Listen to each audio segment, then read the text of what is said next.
ce soir, que les captifs, Seigneur, soient délivrés ce soir, que ta puissance s'abatte sur ton peuple, que ton peuple soit baptisé du Saint-Esprit, rempli de ton esprit révolutionné. Je te le demande, Père, au nom de Jésus-Christ, répands la joie du Saint-Esprit parmi nous. J'ai ainsi prié. Amen. Clap your hand for Jesus.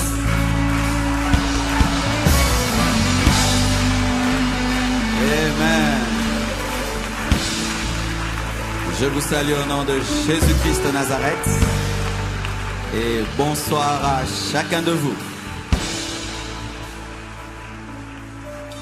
Pour tous ceux qui désirent notre livre, vous pouvez l'avoir sur www.marcelotunassibooks.com. Vous pouvez le télécharger et l'imprimer.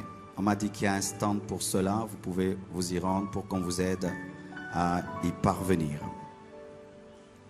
Le thème de mon message ce soir, c'est la différence entre un fils et un enfant. La différence entre un fils et un enfant. Tu peux le dire à ton voisin de gauche, à ton voisin de droite, à ton voisin de devant, à ton voisin de derrière, à ton voisin qui te sourit. Acclamons le Seigneur. Merci chorale. J'aurai besoin de vous à la fin. Amen. Nous allons chanter. Din, din, din, din, din, din, din. Eh, eh, eh. Vous gardez ça. Amen. Et je vais prêcher sans le synthé. Le synthé, j'aurai besoin de toi à la fin. Je te dirai quand. Amen. Acclamons pour eux. Vous êtes formidables. On croirait qu'on a fait une répétition ensemble, mais ils ont le Saint-Esprit. Ils savent couler dans un nouveau cantique. Vous êtes formidables. Que Dieu vous bénisse abondamment, qu'il change vos vies pendant cette conférence. Qu'une onction nouvelle tombe sur vous et que vous puissiez le servir dans une autre dimension. Amen. Nous allons lire 1 Corinthiens 13, versets 9 à 11. La Bible dit, 1 Corinthiens 13, 9 à 11, « Car nous connaissons en partie et nous prophétisons en partie. Mais quand ce qui est parfait sera venu, ce qui est partiel disparaîtra. Lorsque j'étais enfant, je parlais comme un enfant, je pensais comme un enfant, je raisonnais comme un enfant. Lorsque je suis devenu homme, j'ai fait disparaître ce qui est de l'enfant. » Que Dieu bénisse sa parole. Asseyez-vous, s'il vous plaît.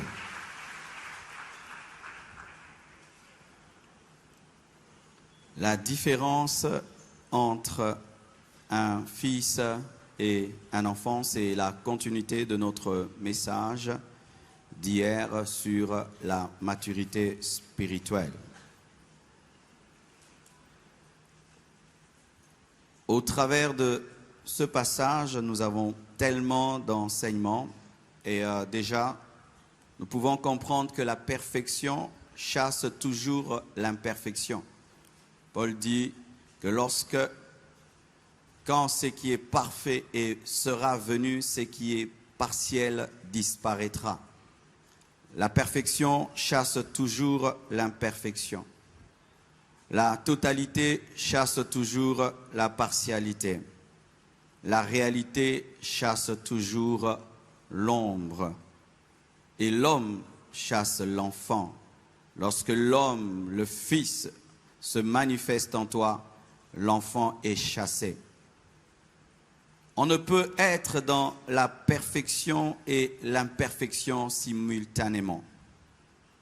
On ne peut être dans la réalité et l'ombre au même moment. On ne peut être homme et enfant en même temps.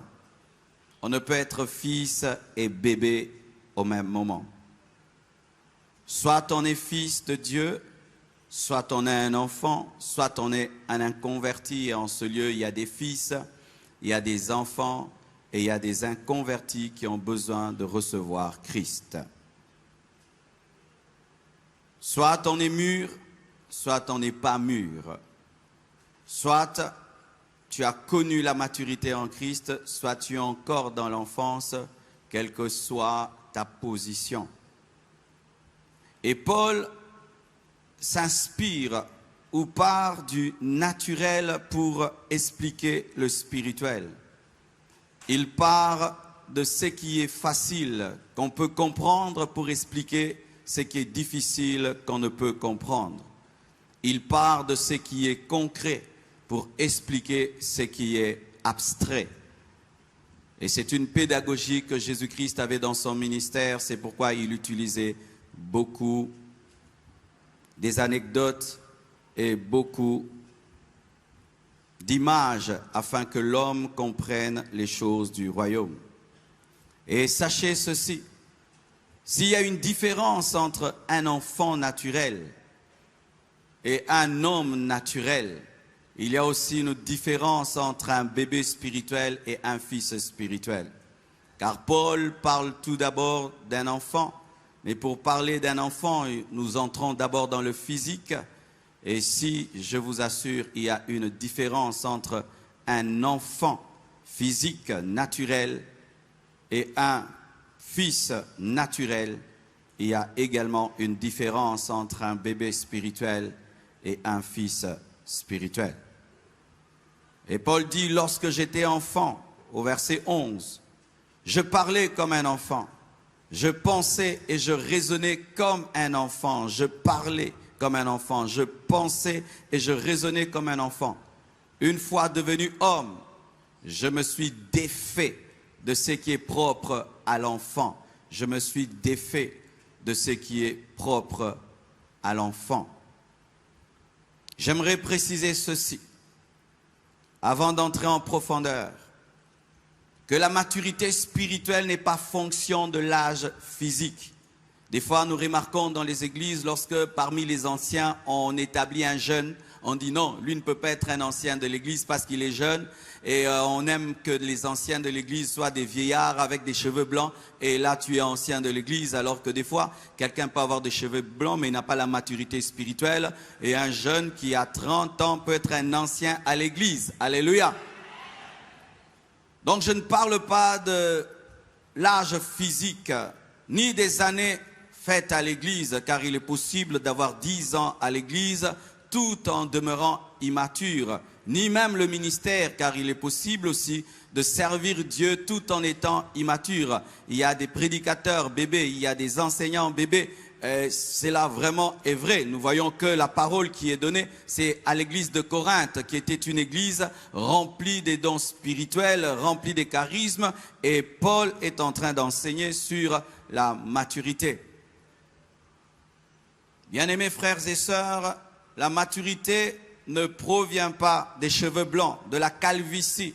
Et lorsque Paul dit que je suis devenu grand, il n'a pas dit j'ai eu la calvitie des cheveux blancs, mais il parle de son raisonnement, il parle d'une transformation au niveau de ses paroles, de son raisonnement, de ses pensées, de sa réflexion. C'est là qu'il situe la maturité. Il ne situe pas la maturité au niveau physique, au niveau de la calvitie, des cheveux, de la barbe, de la voix. Mais il dit, quand j'ai grandi, j'ai changé ma manière de penser, j'ai changé ma manière de réfléchir, j'ai changé ma manière de parler. Alléluia. Ainsi, il révèle que la maturité, c'est à l'intérieur tout d'abord, parce que les paroles sortent de l'intérieur. La Bible dit que c'est de l'abondance du cœur que la bouche parle. La pensée est intérieure, le raisonnement est intérieur. Et c'est le raisonnement, la pensée qui engendre le comportement, les actions. Paul veut placer la maturité, place la maturité au niveau du caractère. Alléluia. Quand j'ai grandi, j'ai changé ma manière de parler, j'ai changé ma manière de réfléchir, j'ai changé ma manière d'agir et de réagir, car si tes pensées changent, tes réactions également changeront. Alléluia. Il a commencé à vivre comme un fils, il a commencé à vivre Christ. Quand il a mûri, il a eu la pensée de Christ, le raisonnement de Christ, il a commencé à parler comme Christ et il a pu manifester Christ. Alléluia. Voyons à présent la différence entre un enfant naturel et un enfant physique. un fils physique et je veux faire des applications spirituelles et je vous assure, vous serez étonnés à quel point nous ressemblons à des enfants. Tout d'abord, les enfants sont destructeurs.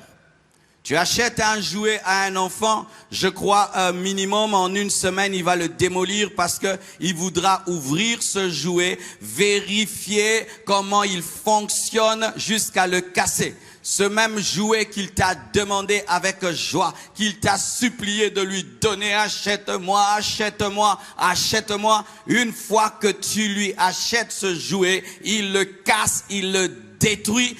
Pourquoi? C'est un enfant. Il ne connaît pas la valeur des choses. Il ne sait pas que ça t'a coûté de l'argent, que tu as dû prendre tes économies pour lui faire plaisir. Lui, il doit ouvrir ce jouet, vérifier comment ça marche. Et lorsqu'il a détruit, ça lui fait rien, il réclame un autre jouet. Mais les fils, au contraire, gardent leurs jouets. Les fils, au contraire, bâtissent, construisent. Alléluia. Il en est de même dans le domaine spirituel. Les enfants spirituels détruisent. Ils détruisent l'œuvre de Dieu. Ils détruisent l'église. Ils détruisent le ministère. On leur confie un département et il détruit le département. On peut lui confier 2 ou 3 personnes. Pour lui, ce ne sont que 3 personnes. Il deviendra sérieux lorsque Dieu va lui confier 3000 personnes. C'est quand il va les prendre au sérieux. Et il amène celui-ci à abandonner la foi. Celui-là rentre dans le monde. Ça lui dit rien. Ce n'était que 3 personnes parce qu'il ne connaît pas la valeur d'une âme. Il ne connaît pas la valeur d'une âme. Jésus m'a enseigné la valeur d'une âme. Bien-aimé, j'ai commencé l'église Compassion avec 3 personnes. Aujourd'hui, nous voulons atteindre 7000 personnes, mais j'ai commencé avec 3 personnes. Je connais la valeur d'un homme, de 2, de 3, de 4. Que vous soyez nombreux ou pas nombreux, je prêcherai la parole. Et nous voyons Jésus-Christ qui révèle les mystères de l'adoration à une femme, la femme samaritaine. Ce n'était pas une foule, mais il a donné le meilleur de lui-même parce qu'il connaissait la valeur d'une âme, parce que c'était lui le créateur face à sa créature. Les bébés spirituels détruisent, ils font du gâchis, il peut demander l'onction et puis il tombe dans le péché. Il peut faire des retraites et Dieu lui donne l'onction, il lui communique un don, il lui donne un puissant ministère, il lui donne tellement de bénédictions qu'il va les gâcher parce qu'il ne comprend pas la valeur des choses. Que ce soit un jouet à 1000 €, à 2 € pour l'enfant, c'est pareil. C'est pareil, ils sont destructeurs, ils détruisent même l'église. Vérifiez souvent, la destruction de l'église provient rarement du diable, ça provient souvent des enfants, des bébés spirituels qui sont au milieu de nous et qui ne comprennent pas la valeur de l'œuvre de Dieu. Mais les fils sont bâtisseurs, alléluia. Les fils font croître, les fils donnent la vie. Si on me dit que Oracle vient de donner la vie à une fille, c'est une catastrophe. Mais si ce mari, on me dit que sa femme est enceinte, je vais jubiler. Pourquoi? C'est le fils qui donne la vie. Les fils gagnent les âmes, vont dans les ténèbres, illuminent les ténèbres, amènent les gens à Christ. Ils font des disciples, ils enseignent la parole, ils amènent l'église à grandir. Quand tu lui donnes un département de 2 personnes, après un temps, il y a 100 personnes, 200 personnes, tu lui confies une église, l'église ne fait que grandir. Pourquoi? C'est un fils qui bâtit et qui donne la vie. Fils ou enfant, regarde ton voisin, fils ou enfant. Combien de fois j'ai regretté d'avoir acheté certains jouets. J'ai regretté et j'ai dit à Oracle, plus jamais. Et combien de fois Dieu te dit, plus jamais je ne te confierai autant de choses. Car tu t'es comporté comme un pourceau qui ne comprend pas la valeur des choses. Alléluia. Les enfants sont dépendants. Tout le temps dans les pagnes de maman et dans les pantalons de papa. Papa, maman, achète-moi ceci, donne-moi cela. Papa, je n'arrive pas à dormir sans toi. Maman, je vais dormir entre vous deux. Pourquoi ils aiment dormir entre les gens, hein? Qui a des enfants?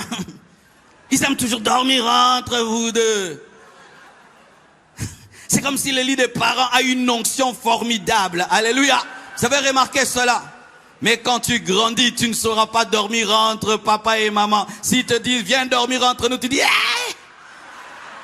N'est-ce pas? Parce que tu es fils, tu es autonome, tu peux dormir dans le noir tout seul, tu peux aller loin tout seul. Alléluia. Les enfants spirituels, quand ils ont des problèmes, pasteur, quand ils ont des besoins, pasteur, et quand ils t'appellent la nuit, te trouvent pas au téléphone, ils commencent à pleurer, pasteur, je ne t'ai pas trouvé au téléphone. Jésus-Christ est toujours disponible, tu peux l'appeler le matin, midi, le soir, il sera là pour toi. Dépendant, le pasteur voyage, il voyage dans les valises du pasteur sans voyager. Il vient à l'église, vérifiant si le pasteur est venu. Il vient à la conférence vérifier qui va prêcher. Un bébé spirituel qui vérifie qui va prêcher. Donnez-moi le programme. Qui va prêcher? Qui va prêcher? C'est tu es bébé.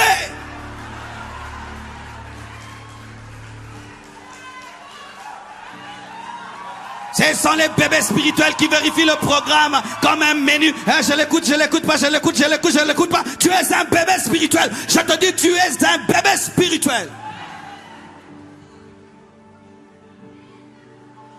Dépendant. Dépendant de l'église. S'il est à l'église, il va prier. Mais s'il est chez lui à la maison, il ne prie pas. S'il est à l'église, là, il va danser. Est-ce que tu danses dans ta chambre? Est-ce que tu parles en langue dans ta chambre? Est-ce que tu lis la Bible dans ta chambre? Est-ce que tu crains Dieu lorsque tu n'es pas à l'église? Ta sanctification dépend de nous. Ta crainte de Dieu dépend de nous. Un bébé spirituel, toujours dans les pagnes du pasteur, les pantalons du pasteur. Pasteur, pasteur, pasteur. Nous ne sommes pas Dieu. Nous dormons aussi. Si tu m'appelles à 2 h du matin, je suis en train de ronfler. Donne-moi un amen, je vais te parler. Oui, des fois vous pensez que nous dormons jamais, nous faisons des intercessions en train de veiller sur vos âmes. Non, non, non, non. C'est Jésus qui veille sur ton âme. Moi aussi je dors. Moi aussi je dors. Dépendant du pasteur, dépendant de l'église. Et nous remarquons plein de frères et sœurs qui étaient en Afrique, qui priaient beaucoup. Lorsqu'ils se retrouvent en Europe et il n'a pas encore trouvé une église, il abandonne Dieu parce que son Dieu c'était le pasteur. Son Dieu c'était l'église. Il craint Dieu parce que le pasteur va le voir. Tu es un bébé spirituel. Jésus est mort seul à la croix, sa mère était en bas, il n'était pas deux avec sa mère, il était seul, il est allé seul dans le Sheol, alléluia, et déjà à l'âge de 12 ans, Jésus-Christ s'était séparé pendant un temps de ses parents, et lorsqu'ils sont venus le chercher, il a dit, laissez-moi m'occuper des affaires de mon Père.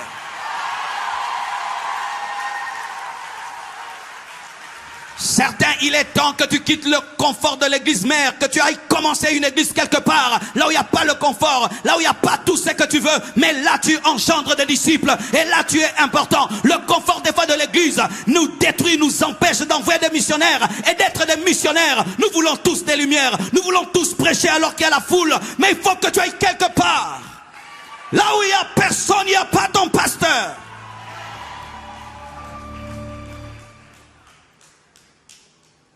Les enfants se nourrissent d'illusions. Tu lui donnes une tétine, il pense qu'il mange. Il a faim, tu lui mets sur mes tétines. Qu'est-ce que tu manges? Rien. Est-ce que la tétine entre dans le corps de l'enfant? Non, il se nourrit d'illusions. Il achète une combinaison de Superman et il pense qu'il devient un super-héros. Tu as déjà vu ça? Ils se nourrissent d'illusions. Il pense qu'il est grand dans ses pensées. Il se nourrit des tétines spirituelles. Il est fort dans sa tête, mais dans la réalité, il ne l'est pas.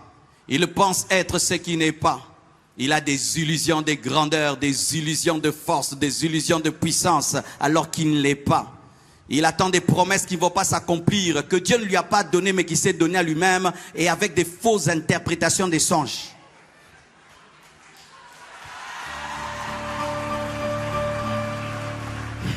Dieu n'accomplit pas nos rêves, il accomplit les songes qui viennent de l'esprit. Dieu n'accomplit pas nos désirs, il accomplit son plan. Mais les bébés spirituels ont des tétines spirituelles. Dieu a dit que dans 3 ans il fera cela. Est-ce que c'est Dieu ou ce sont tes pensées? Les bébés spirituels ont des tétines. Au lieu de boire du lait, ils boivent du tétine. Et la tétine n'amène rien, mais te donne un confort pour un temps qui n'est pas un confort. Les bébés spirituels, il se dit à lui-même, ça c'est l'homme de ma vie. Et tout le temps tu le salues, tu le salues. Dieu ne lui a jamais dit. Dieu lui a jamais dit. Et tu le dis à tout le monde, c'est le mari de ma vie. Et lorsqu'il se marie à quelqu'un d'autre, tu quittes l'église, tu dis que Dieu t'a trompé. Tu étais dans des illusions. Est-ce que Dieu t'avait promis? Est-ce que Dieu t'avait dit? Est-ce que Dieu t'avait dit? C'était une tétine spirituelle. Jetez vos tétines. Je dis jetez vos tétines. Jetez les tétines. Jetez les tétines. Mais le fils, il aime la vérité. C'est un chercheur de vérité. Il jette la tétine. Il dit donnez-moi la nourriture. Je veux manger. Ose me mettre une tétine maintenant. Je vais la jeter. Jetez vos tétines, des illusions qui vous donnent des paix momentanées, mais qui ne sont pas de paix. L'enfant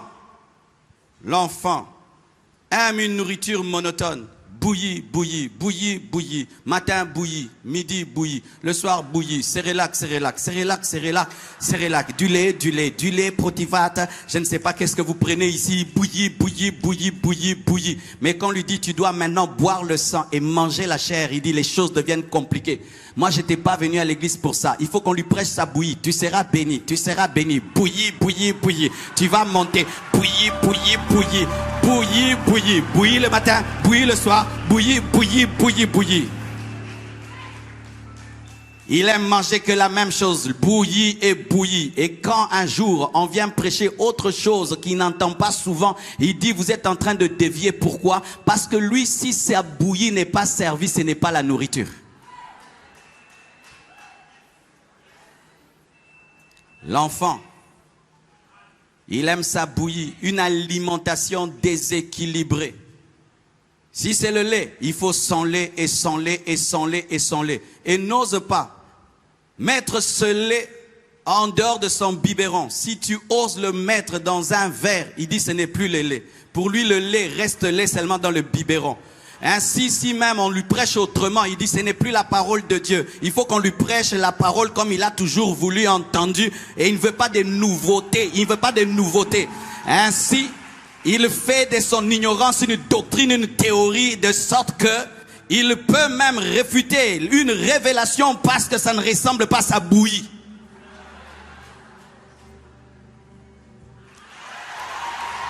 On te prêche souvent. Tout le temps, les liens, les liens, les liens. Et puis un jour, on te dit non, ce ne sont pas les liens, c'est la chair. Tu dis non, ce sont les démons, ce sont les démons. Non, c'est la chair. Non, ce sont les démons. Je quitte cette église, là, on m'a dit ce n'est pas les démons. Bouilli, bouilli, bouilli, bouilli, lien, bouilli, chasser, chasser.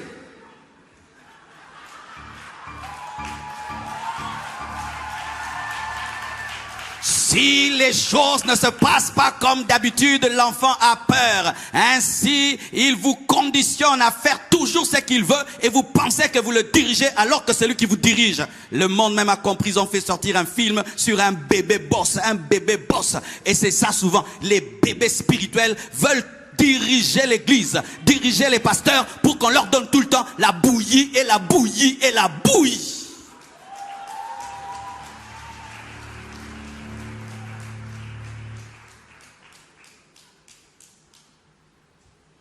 Paul dit l'auteur des Hébreux dit, dans Hébreux 5, versets 11 à 14, nous avons beaucoup à dire là-dessus et des choses difficiles à vous expliquer parce que vous êtes devenus lents à comprendre. Vous en effet qui, depuis longtemps, devriez être des maîtres. Vous avez encore besoin qu'on vous enseigne les premiers rudiments des oracles de Dieu. Vous en êtes venus avoir besoin de lait, non d'une nourriture solide. Or, quiconque en est au lait n'a pas l'expérience de la parole de justice, car il est un enfant. Mais la nourriture solide est pour les hommes faits, pour ceux dont le jugement est exercé par l'usage à discerner ce qui est bien et ce qui est mal. Acclamons la parole du Seigneur. Jésus-Christ fait des miracles et des prodiges et il multiplie le pain et le poisson. Et la foule accourt encore. Et là, il leur dit, si vous voulez être mes disciples, vous voulez entrer dans le royaume, buvez mon sang, mangez ma chair. Et les gens disent, cette parole est trop difficile. Ils voulaient que Jésus-Christ devienne une boulangerie. Ils voulaient qu'il devienne une poissonnerie. Comment tu réagis lorsque tu ne trouves pas la parole que tu attendais? Comment tu réagis quand tu entres dans la présence de Dieu? Tu pensais que Dieu allait te dire des choses qui te plaisent, mais il te dit le contraire. Une fois, j'ai lu un livre de Watchman Nee sur la libération de l'esprit. Et j'aime beaucoup l'onction, j'aime la puissance. Et quand j'ai lu le titre, la libération de l'esprit, j'ai dit, oh gloire à Dieu, on va m'apprendre à libérer la puissance. Je commence à lire ce livre bien-aimé. La première page, brisement. Deuxième, brisement. Et j'ai pris le livre, je l'ai déposé, je suis allé dormir. J'avais trop mal. Et le livre disait, continue encore, je lis, j'ai trop mal. J'étais un bébé. Je pensais que tout ce que Dieu fait, c'est toujours dans l'onction, dans la puissance, dans l'onction, dans la puissance, dans l'onction, dans la puissance. Alors que des fois, pour grandir dans la puissance, il faut que Dieu creuse le vase pour le remplir. Car si le récipient n'est pas assez creusé, il ne peut recevoir beaucoup d'huile. Et ça, j'en avais besoin. Si tu grandis dans l'humilité, tu vas grandir dans la puissance. Tu le sais aussi. Ce n'est pas seulement le jeûne et la prière qui donnent la puissance. L'humilité donne la puissance. L'humilité donne la puissance. La sensibilité au Saint-Esprit donne la puissance. Mais si pour toi, il faut seulement jeûner, il faut seulement jeûner, il faut seulement jeûner, tu es dans la bouillie. Un bon culte n'est pas seulement un culte qui te réchauffe. Un bon culte, c'est lorsque tu as entendu l'ainsi dit le Seigneur, que ce soit ce qui te plaît ou te plaît pas. Les adultes, ils aiment une nourriture équilibrée. Ils aiment les miracles. Ils aiment le brisement. Ils aiment la sainteté. Ils aiment la joie. Ils aiment la paix. Ils aiment le plein évangile. Ils aiment toute la parole de Dieu. Ils ne choisissent rien dans la Bible. Ils n'ont pas de préférence. Ils n'ont pas de préférence de prédicateurs. Mais ils ont des messages. Celui-là, j'aime pas son visage. Celui-là, j'aime pas. Est-ce que tu as déjà quitté un avion à cause du visage de l'hôtesse? Qui a déjà quitté un avion à cause du visage de l'hôtesse? Elle va te servir la même nourriture, la même chaise. Tant que je ne veux pas faire un crash, je reste dans cet avion, quoi que soit le visage et l'âge de l'hôtesse. Les gens qui quittent l'église. Pourquoi tu quittes l'église? Le pasteur n'est pas beau. Oh, je sais. Non, j'ai pris beaucoup dans cette église, le pasteur est très beau, ça fait classe. Comme ça, quand j'invite mes amis, ils disent que j'ai un pasteur beau. Mais non, c'est vous qui nous avez transformés en sapeurs. Si tu viens mal habillé, vous ne suivez pas très bien, il faut qu'on soit bien habillé. C'est être bébé. Et si tu avais rencontré Jean-Baptiste, est-ce que tu allais dire grand homme de Dieu? Il s'habillait en quoi, bien-aimé? En peau d'animal. Mais c'était un grand prophète. Des fois tu testes les protocolaires. Viens à l'église très très simple. Ils vont te mettre derrière. Soit 4 épingles, tu es devant.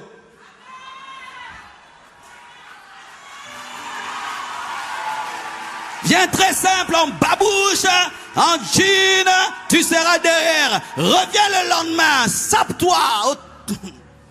Tu seras devant. Pourquoi? Nous sommes enfants. Les enfants, et là vous n'allez pas aimer. Les enfants aiment recevoir. Donne-moi, donne-moi. C'est la chanson des enfants. Quand on les appelle seulement, achète-moi, achète-moi, achète-moi. Des fois même, quand tu regardes avec eux la télé et que ça arrive seulement à la publicité, déjà je sais. Papa, oui, que je vous achète, c'est que vous avez vu à la télé. Oui, tu as compris. Prends la nourriture, donne à un enfant et revient encore, dit donne-moi, il refuse.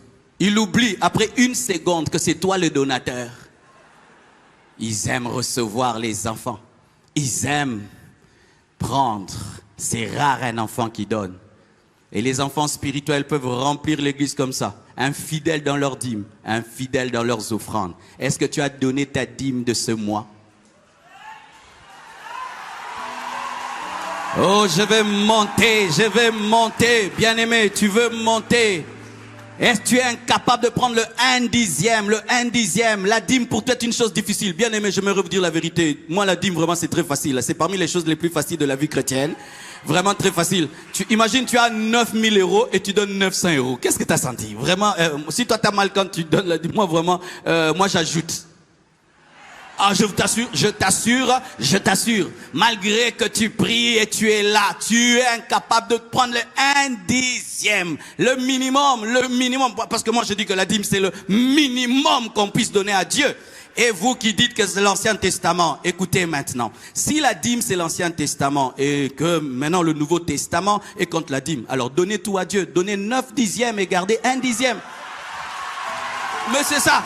Parce que Dieu va toujours de gloire en gloire. Oh non, c'est l'Ancien Testament. D'accord, c'est l'Ancien Testament. Alors donne plus que ta dîme. Parce que ce n'est pas que... Parce que c'est l'Ancien Testament entre guillemets. Parce que je ne crois pas que l'Ancien Testament... Parce que la dîme existait même avant la loi. Jacob a donné la dîme avant la loi. Les offrandes, quel genre d'offrande tu donnes? Il faut toujours qu'on te pousse et qu'on te pousse. Bien aimé, je n'ai pas d'appel de fonds pour prendre soin de ma femme. Alléluia. Aucun appel de fonds. Quand moi je la regarde. Ah.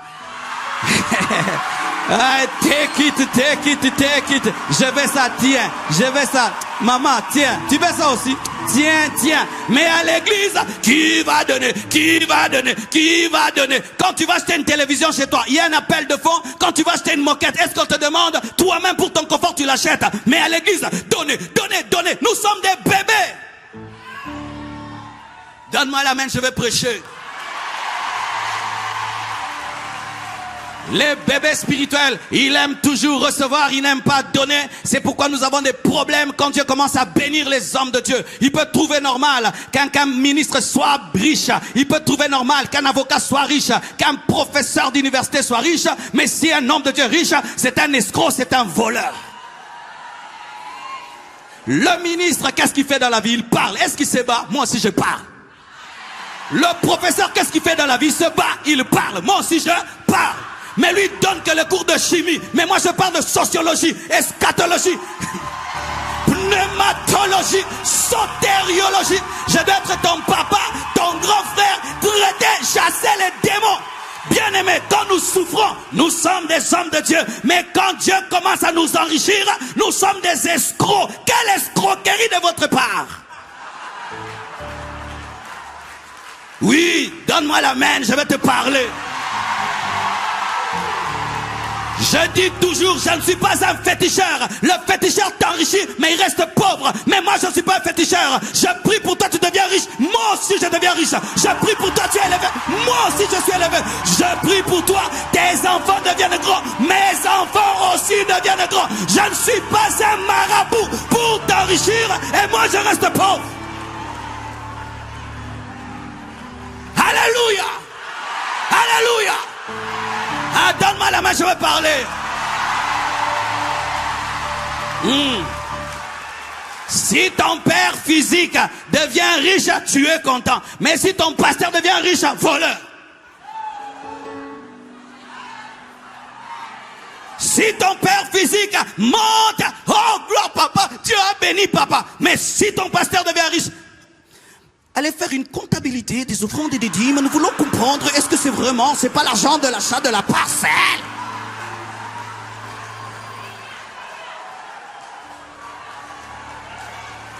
Vous commencez à faire des audits improvisés. L'enfance. Content quand on chante, on danse. Quand il faut donner. Quand on prêche, alléluia. Quand il faut donner. Mais vous voulez une belle salle, des belles lumières, et quand le son n'arrive pas, pasteur, les sons n'arrivent pas, et là-bas, l'écran là ne marche pas. Mais pour que ça marche, il faut l'argent. Pour que ça marche, il faut l'argent. Pour que ça marche, il faut l'argent. Le direct, pasteur, le direct, on n'a pas le direct. Pour que le direct soit en direct, il faut l'argent direct. Mais c'est ça, le direct, il n'y a pas le direct, il n'y a pas le direct. Vous vous plaignez des images, mais les images, il faut la caméra. L'image est floue. C'est parce que ton offrande est floue. Ton offrande est floue. C'est pourquoi l'image est floue. Alléluia. Vous nous exigez, faites ceci, faites cela. On le fait comment? C'est parce qu'il y a des fils à l'église qui donnent. C'est parce qu'il y a des fils qui donnent. Mais les enfants aiment profiter des offrandes des fils. Et quand l'église construit, achète, notre église a construit. Tu as donné quoi?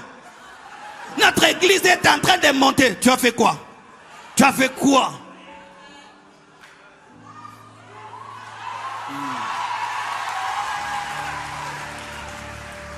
Si ça t'énerve, tu es vraiment un enfant. Oui, si ça t'énerve, Vous voulez l'excellence, mais vous ne voulez pas payer le prix de cette excellence. Bien-aimé, moi, depuis que je suis pasteur, peut-être le pasteur Ivan, mais moi, depuis que je suis pasteur, jamais l'argent n'est tombé dans ma chambre comme ça. Depuis que je suis pasteur, jamais je vis un ange tomber avec l'argent. Ce sont des hommes matures qui offrent pour que l'œuvre de Dieu avance. Mais les bébés spirituels, ils viennent, ils commencent à critiquer le sang, ils critiquent, il fait chaud, ils critiquent ceci. Bien aimé, moi aussi j'ai chaud. Si tu vas sur la climatisation, tu la mets. Pasteur, pourquoi il n'y a pas ça? Pasteur, pourquoi il n'y a pas ça? Pasteur, pourquoi il n'y a pas ça? C'est ça les enfants. Papa, tu achètes ceci. Pasteur, papa, tu achètes ceci. Papa, c'est ça les enfants. Ils veulent que l'œuvre de Dieu avance. Mais eux, ils ne font rien. Il faut ça. Il faut une nouvelle moquette. Il faut ceci.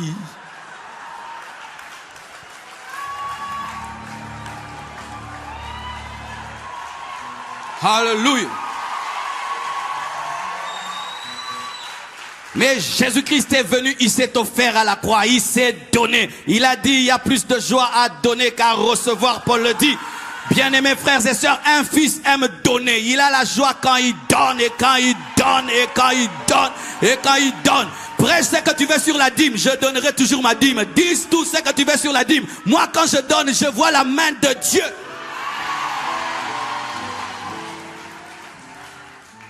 Les enfants confondent les choses. Ils confondent le bonbon avec le savon. Ils confondent la poudre avec le lait. Ils confondent du jus avec l'alcool. Ils confondent les choses. Ils disent amen à tout et ils croient tout sans discernement. Mais les fils ont un sens de discernement. Ils savent juger le bien et le mal. Ils savent discerner les choses. Et aujourd'hui, vraiment, ça j'aimerais en parler. Parce que tout ce qu'on fait maintenant, il y a toujours un impact de l'Internet derrière tout ceci. Bien-aimés, les enfants ont le Saint-Esprit YouTube. C'est-à-dire c'est le Saint-Esprit YouTube. C'est YouTube qui leur dit quel programme ils doivent aller, quel pasteur est vrai et quel pasteur est faux. Ils n'ont aucun entendement personnel. Eux, ils croient quand YouTube a dit, voici les vrais hommes de Dieu. Pasteur Marcelo, ah c'est un vrai. Voici les faux. Pasteur Marcelo, c'est un faux. Ils ont un discernement qui ne vient pas d'eux. Ils vivent dans la confusion. Ils peuvent appeler un faux serviteur de Dieu un vrai, un faux. Ils peuvent appeler une fausse église une vraie église. Ils peuvent aussi appeler une vraie église une fausse église. Les enfants, lundi, tu es un vrai homme de Dieu. Mardi, tu es un faux. Mercredi, te récupère. Les enfants. Au début du message, j'étais un vrai serviteur de Dieu. Quand je parle d'argent, je suis faux. Et maintenant que je rentre dans la sainteté, je deviens vrai, l'enfant.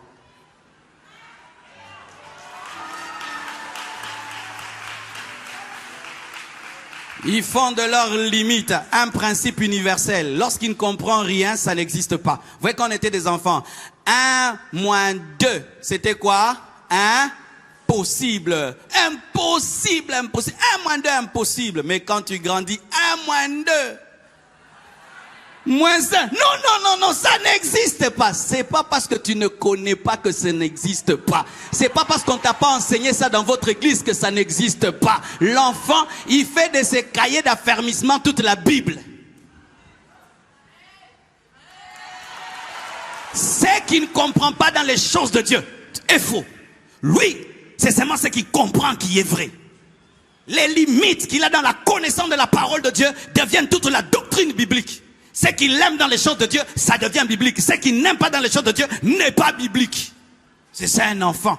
Il veut que tout le monde puisse manger à son goût. Vous connaissez ça, les enfants. Il peut vous imposer tous macaroni. Tout le monde, pâtes. Pourquoi? Lui veut les pâtes. Vous devez tous manger les pâtes. Les enfants. Ces limites deviennent les limites des autres. Ces limites deviennent la loi, la pensée de Dieu. Ce qu'il ne comprend pas et ce qu'il n'aime pas, ce qu'il ne saisit pas, ce n'est pas biblique. Ce que lui aime, ce que lui comprend, c'est ce qui est biblique. L'enfance. S'il n'a jamais expérimenté la manifestation d'un ministère d'une certaine manière, c'est satanique. C'est satanique. Comment il peut dire à quelqu'un son nom, lui donner son adresse, et puis il parle, l'aveugle voit. Ça, c'est démoniaque. Ce n'est pas parce que tu n'as jamais vu que c'est démoniaque. Comment il peut prier comme ça, et puis il y a tel telle chose, ça c'est démoniaque. Ce n'est pas parce que tu n'as pas vu que c'est démoniaque. Et ce n'est pas parce que c'est une nouvelle connaissance de la parole qui bouleverse toute la connaissance que tu avais que ce n'est pas de Dieu. Il se peut que Dieu a envoyé Priscille et Aquilas t'expliquer davantage ce que tu connaissais. L'enfant, il garde son dépôt à tout prix. Il ne faut pas qu'on bouge ça alors que nous évoluons, nous grandissons dans la connaissance. Il y a des choses qu'il y a 10 ans je prêchais. Aujourd'hui je ne peux pas oser le dire. Jamais. Jamais. Il y a des cassettes, j'aimerais même que ça disparaisse. Ah, il y a des trucs que moi je disais. Hein. Gloire à Dieu.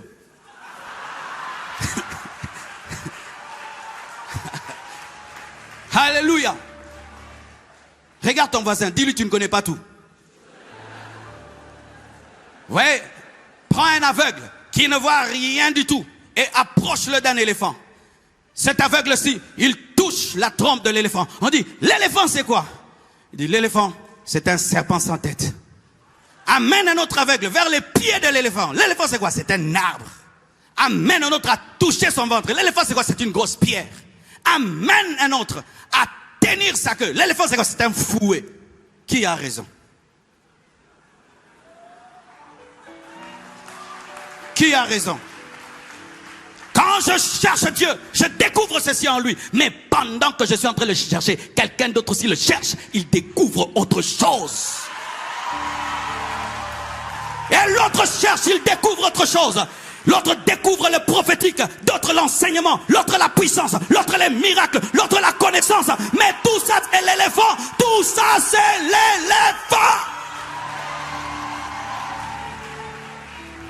Dieu n'a pas à me demander la permission pour t'utiliser.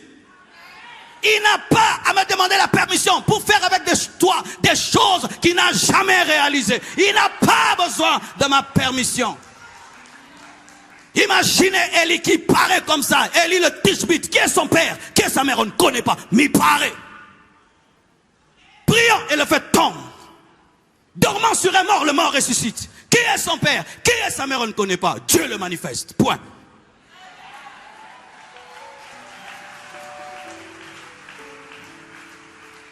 Alléluia.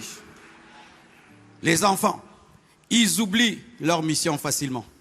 Quand j'étais enfant, je ne comprenais pas ma mère. Elle peut t'envoyer, Marcelo, tu m'amènes du pain. Et puis tu vas, elle dit, reviens. Oui, j'ai dit quoi? Du pain.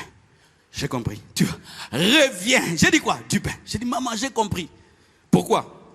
Tu peux envoyer un enfant amener du pain, il t'amène une pierre. Tu peux l'envoyer faire quelque chose, tu le trouves? Tu fais quoi? Je suis en train de jouer. Oh. Mais je t'ai envoyé. Hé, papa, excuse-moi.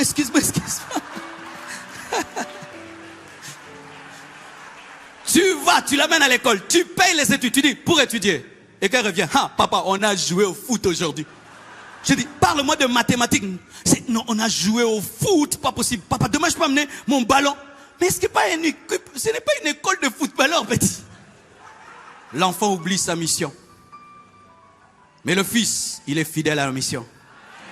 Lorsque Pierre a voulu dévier Jésus-Christ de sa mission, il devait mourir. Jésus lui a dit, arrière de moi, Satan. Chaque fois qu'on venait faire de Jésus-Christ le roi physique d'Israël, il refusait parce qu'il devait être un sacrifice et revenir comme un roi. L'enfant, il oublie sa mission. Des fois même, il ne sait même pas pourquoi il vient à l'église. Est-ce que tu sais toujours même pourquoi tu viens à l'église? Vous voyez des gens, ils vont à l'église et puis ils ne savent pas. Comment tu sauras si tu sais ce que tu vas faire? C'est ce que tu dis après le culte. Qu'est-ce que tu dis après le culte? Dieu m'a parlé, Dieu m'a enseigné, j'ai adoré Dieu. Ou bien, ah, il s'était bien habillé, hein? Sa chemise là lui allait très très bien. C'était pas un défilé de mode.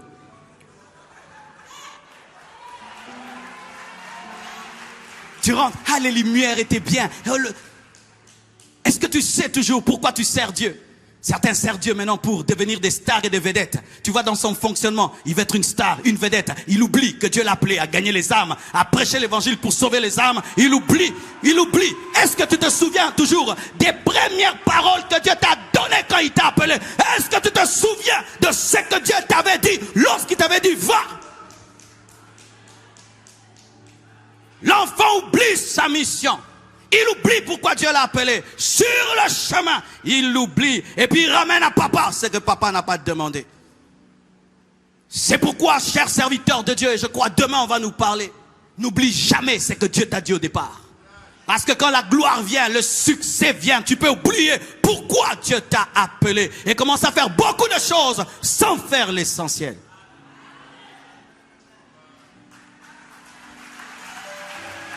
Lorsqu'on t'a confié une responsabilité à l'église, on t'avait dit, tu es là pour ceci. Mais est-ce que tu fais ce qu'on t'avait demandé? Tu es là en train de murmurer, de critiquer, de dire ça là et de dire ça là et là et là et là et là. Est-ce que tu étais venu à l'église pour cela? Est-ce que c'était la tâche qu'on t'avait confiée?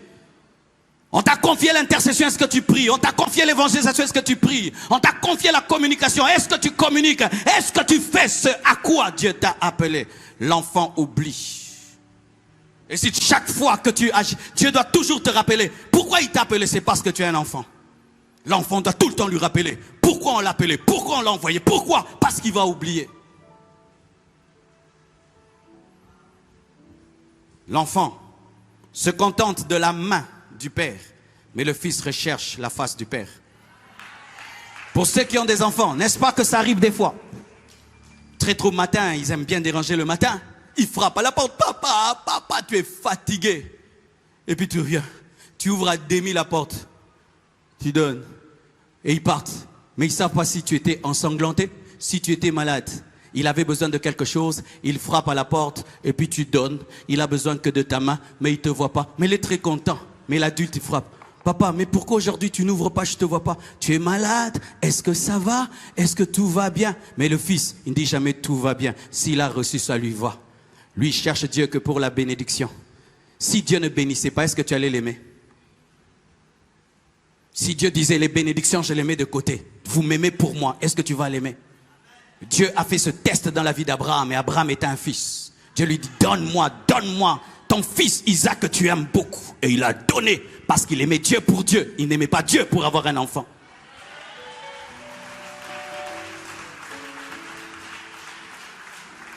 Moïse a vu des miracles, il a vu des prodiges. Dieu l'a utilisé de manière extraordinaire. Mais il pouvait se contenter de cela. Mais il dit, si j'ai trouvé grâce à tes yeux, montre-moi ta face. Je ne veux pas seulement ta main. Je ne veux pas seulement ta main. Révèle-toi à moi. Et Dieu lui dit, un homme ne peut me voir et vivre. C'est comme si Dieu avait dit, je ne peux t'exaucer. Mais lorsque nous lisons la parole de Dieu à la montagne de la transfiguration, la Bible nous dit que Moïse et Élie étaient là et Moïse a vu la face. Il a vu Jésus qui est la face de Dieu. Dieu l'a exaucé à titre posthume. Les fils recherchent la face de Dieu. Ils recherchent sa présence plus que tout. Mais les enfants, ils aiment le don plus que le donateur. La guérison plus que le guérisseur. Ils aiment la bénédiction plus que le bénisseur. Mais les fils, ils aiment. Ils aiment l'époux. Comme Esther. Esther n'a pas recherché les biens d'Assérus. Elle a recherché qu'être son épouse. Elle a tout reçu. Les fils reçoivent tout parce qu'ils recherchent la face. Car celui qui a la face a toujours la main. Mais celui qui a la main n'a pas toujours la face. Je n'aime pas Dieu parce qu'il m'élève, il me bénit. Je l'aimais depuis que j'étais dans une chambre bizarre, une église bizarre, dans un quartier bizarre. Je l'aimais de la même manière lorsque j'avais même pas l'argent pour aller à l'église et que j'allais à l'église à pied et que je prêchais et qu'on me donnait rien du tout. Qu'est-ce qui te motive? Sa main. Tu es un enfant. Les fils veulent voir papa. Plus mon fils grandit, je vois qu'il veut plus être mon ami. Il veut plus trop que je lui achète des choses. Il veut devenir mon ami. Plus il grandit, il veut partager mon cœur, me poser des questions sur le ministère. Il me pose des questions. Qu'est-ce que tu vas prêcher? Qu'est-ce que tu as dit? Des choses qu'il ne posait pas quand il était enfant. Quand il était enfant, tu reviens. Papa, tu m'as acheté ça. Maintenant, il veut connaître ton cœur.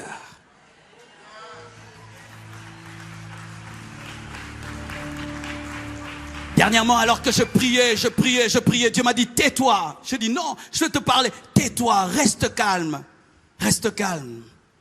Moi, je veux seulement que tu sois là. Seulement là. Je fais rien. Oui, seulement que tu sois là. Je me plais à ta présence. Sois seulement là. Ne demande rien. Ne demande pas que l'église grandisse. Ne demande pas l'onction. Ne demande rien. Rien. Sois seulement là. Et j'étais là. Et I feel the presence. Et j'étais seulement là. Je ne demandais rien, je ne disais rien, je ne faisais rien. J'étais seulement là et j'ai senti sa présence. Quand je suis monté prêcher la parole, la puissance de Dieu m'a accompagné. Des miracles se sont produits, mais je n'avais rien demandé. Mais j'avais tout. J'avais le donateur, j'avais la source, j'avais tout. Les enfants sont malpropres, ils n'aiment pas l'eau. Surtout en Europe, l'eau est froide.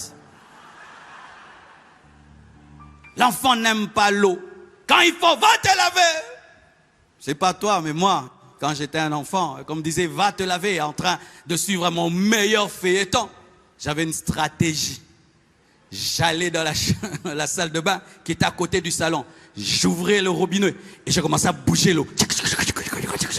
Comme ça, ils entendaient qu'il y a un mouvement. Et puis je lavais le visage. Et le bout des mains et les pieds, parce qu'ils aimaient vérifier là. Et je porte un nouveau pyjama. Et je viens, je me suis lavé. Mais les mamans maîtrisent les enfants. Ils disent, tu t'es lavé? Je me suis lavé. Ils disent, les minutes là, cette propreté avec les minutes, non, ça ne va pas. Viens un peu. Et qu'est-ce qu'elle faisait? Elle sent ton odeur. Et quand elle te dit, fais ça, Et les bébés spirituels, ils lavent tout, mais ils gardent des péchés chéris, Ils abandonnent tout, mais ils gardent une partie. Ils ne se lavent pas totalement parce qu'ils n'aiment pas la sainteté, mais ils cherchent une sainteté pour la bénédiction, pour voir un film, mais pas pour sa santé, ni pour son hygiène. Et tu gardes toujours des coins de ta vie qui sont sous l'emprise du péché. Mais les fils se sanctifient totalement, se sanctifient parce qu'ils aiment Dieu et parce qu'ils savent que la sanctification, c'est la nature de Dieu. Est-ce que tu vis dans la sainteté? Est-ce que tu aimes la sainteté?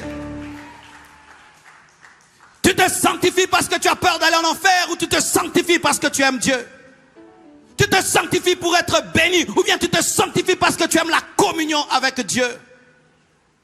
Et il y a une odeur qui se dégage de la vie de chaque enfant. L'odeur du péché qu'il cache. L'odeur du péché chéri qui est caché quelque part, mais qui est réel. En apparence, c'est comme s'il est lavé. Mais il y a des ombres dans sa vie, des domaines dans sa vie qui sont encore sous l'emprise de l'ennemi. Mais le Fils, il se présente devant l'eau. Que l'eau soit chaude, que l'eau soit froide ou glacée. Il aime tellement la propreté qu'il peut même en train de se laver, en train de grelotter. Mais il accepte sa douche. Même si la parole te fait grelotter. Même si le Saint-Esprit te dérange, mais tu acceptes. Jésus, voici un autre domaine de ma vie que je te présente. Personne ne le connaît, mais toi tu me connais. Traite ceci dans ma vie. Car ce n'est pas à l'homme de déterminer ta sanctification, c'est Dieu. C'est Dieu qui a dit à Satan, as-tu vu mon serviteur Job? C'est Dieu qui détermine notre sanctification.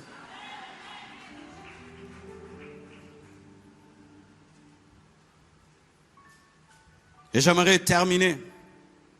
Les enfants pleurnichent tout le temps. S'il y a une chose que j'aime pas quand je voyage, que j'ai à côté de moi, une maman avec un bébé. Tu t'imagines, tu viens de prêcher comme tu as prêché là, tu es KO fatigué, tu te dis je vais au moins dormir dans l'avion. Et puis tu entends.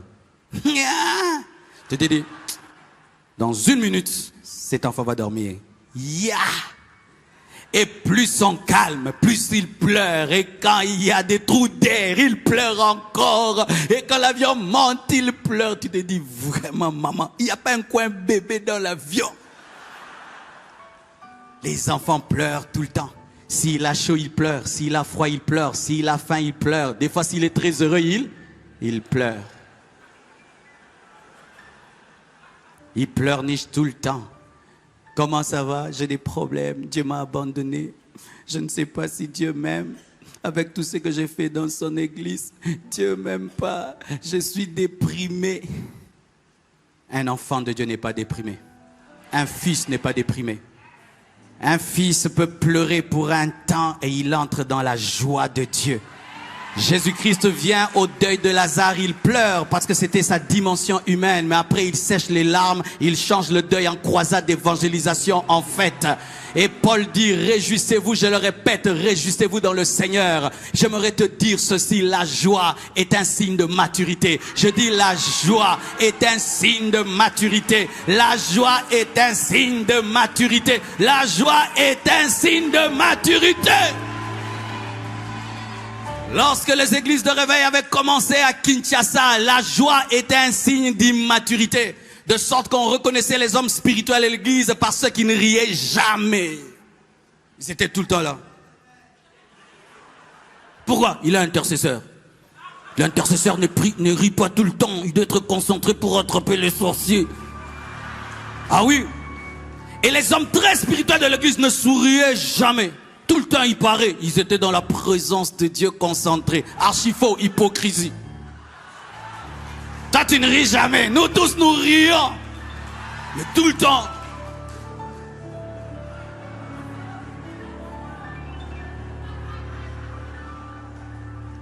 Si tu ris beaucoup, mais pourquoi tu ris comme ça? Il faut être concentré.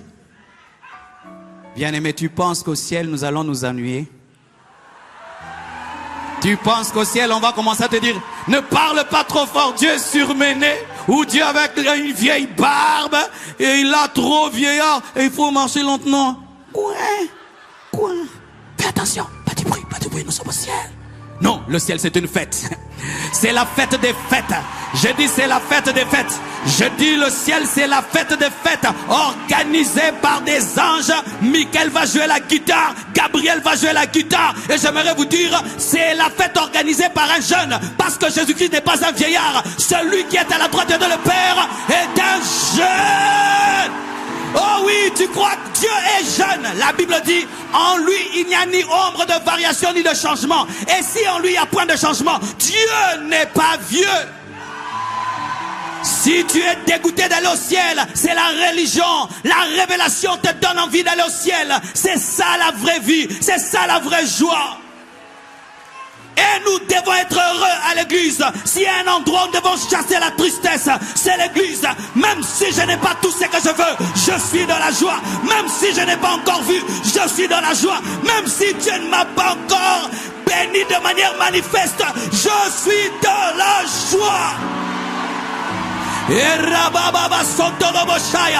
Apprenez à venir à l'église en train de parler en notre langue. Tu es heureux, tu mets une belle musique dans ta voiture. Oui, bien-aimé. Oh my God. Et je viens de rencontrer des personnes merveilleuses. Je suis allé à Liège prêcher et invité par des footballeurs, chrétiens footballeurs. Bien-aimés, j'ai vu quelque chose parmi eux. Vous savez ce qu'ils font? Ils font la vie en Christ. C'est-à-dire, ils ont la vie des boîtes, mais pas des boîtes, mais la vie des restaurants en Christ, en Christ. Ils font comment? Ils vont dans un restaurant et puis ils mettent la joie dans le restaurant. Ils commencent à chanter jusqu'à 2h du matin les louanges de Dieu. Et ils sortent ivres du Saint-Esprit du restaurant. Je les regarde, je dis, mais vous n'avez pas peur. Mais nous sommes dans la joie, pasteur. Jésus-Christ vit en nous. Frères et sœurs, c'est possible. Ne pense pas que tu attires les gens par ta tristesse. Tu n'attires personne par ta tristesse.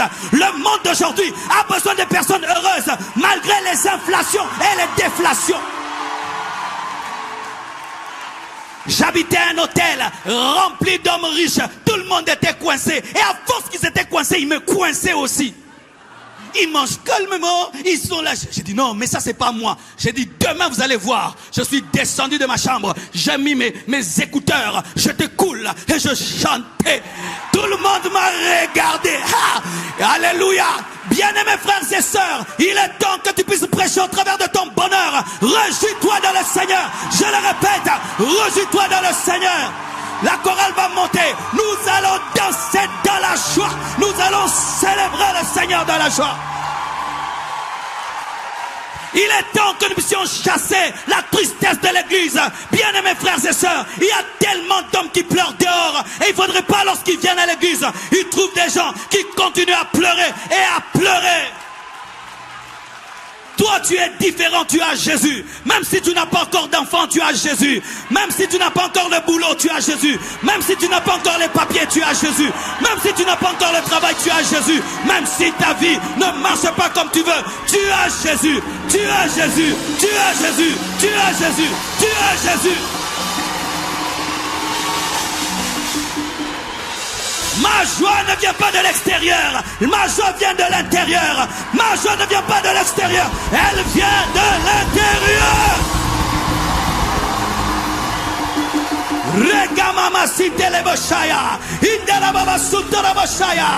Les bébés pleurent, mais les fils sourient. Le bébé pleure, mais le fils rit. Acclame mon Dieu.